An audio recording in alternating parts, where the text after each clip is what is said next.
IMF کی شرط پر gas کی قیمتوں میں اضافے کا نوٹیفیکیشن جاری کر دیا گیا ہے۔ گیس صارفین پر 310 ارب روپے کا اضافی بوجھ ڈال دیا گیا ہے۔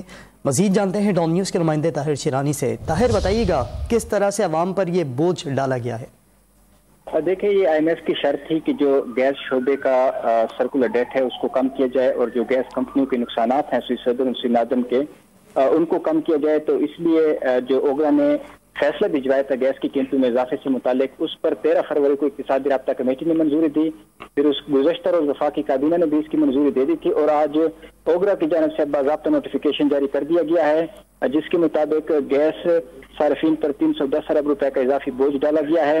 1 جنوری 2023 سے گیس کی قیمتوں میں اضافے کا اطلاق ہوگا، اور جو بقایا جات ہیں جنوری کے مہینے کے وہ بھی گیس صارفین کو ادا کرنے پڑیں گے، اور 30 جون تک گیس کی قیمتوں کا اطلاق ہوگا۔ گھریلو صارفین کے لیے گیس سب سے زیادہ 112.32% تک مہنگی کی گئی ہے۔ صنعتی اور کمرشل صارفین کے لیے بھی گیس میں اضافہ کیا گیا ہے، اور اس کے ساتھ جو کمرشل صارفین ہیں ان کے لیے گیس کی قیمت میں 29% تک اضافہ کیا گیا ہے۔ طاہر بہت شکریہ آپ کا۔